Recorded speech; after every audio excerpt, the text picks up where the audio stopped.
વાર્તા ચરિત્ર સંગતિ। એક વખત શ્રી ગુસાઈજી અડેલ બિરાજતા હતા।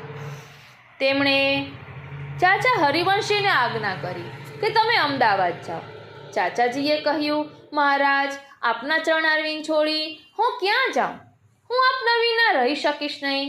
ત્યારે શ્રી ગુસાઈજીએ આજ્ઞા કરી કે તમે અસારવામાં ભાયલા કોઠારીને ત્યાં રહેજો, હું તમને ત્યાં નિત્ય દર્શન આપીશ। ચાચા હરિવંશી અમદાવાદ ગયા। અસારવામાં ભાયલા કોઠારીને ત્યાં શ્રી ગુસાઈજી ચાચા હરિવંશીને નિત્ય દર્શન આપતા।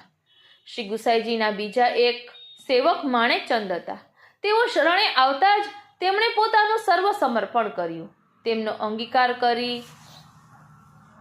શ્રી ગુસાઈજી આગ્રાથી ગોકુળ પધારવા લાગ્યા। ત્યારે માણેકચંદ અને તેમના પત્ની પણ સાથે ચાલ્યા। થોડી દૂર ગયા પછી શ્રી ગુસાઈજીએ આજ્ઞા કરી કે હવે તમે પાછા ફરો। માણેકચંદ ચૂપ રહ્યા। તેમના પત્નીએ વિનંતી કરી કે મહારાજ, હવે અમે ક્યાં જઈએ? આપના ચરણ કમલ સિવાય અમારું બીજું કોઈ સ્થાન નથી। શ્રી ગુસાઈજીએ તેમને બહુ સમજાવ્યા, છતાં તેઓ માન્યા નહીં। તેમણે કહ્યું કે મને આપના ઘરની જે સેવા સોંપશો ને તે કરીશ। છાણા થાપવા આપશો તો છાણા થાપીશ। જો અમને તમારી સાથે લઈ જવા ન હોય તો અમને કોઈને વેચી દો, અને જે પૈસા આવે ને તે લઈને તમે પધારો। જેને ત્યાં અમને વેચશો તેના ઘરની અમે સારી રીતે ચાકરી કરશું। તમારા ચરણ કમલ સિવાય અમારો બીજો કોઈ આશ્રય નથી। શ્રી ગુસાઈજીએ તેમને આજ્ઞા કરી, તમે બંને ઘેર જઈ શ્રી ઠાકોરજીની સેવા કરો।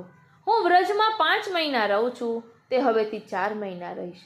ત્યાંથી આવતા જવતા 1 મહિનો હું તમારે ત્યાં રહીશ। શ્રી ગુસાઈજીએ આવું વચન આપ્યું અને તેમને પાછા મોકલ્યા। આવી રીતે શ્રી ગુસાઈજી ભક્તોને પોતાના સ્વરૂપાનંદનું દાન કરનાર ચંદ્રરૂપ છે। કીર્તન સંગતિ। નવલ બધાયો હૈ સુનો રી આજ, નવલ બધાયો હૈ।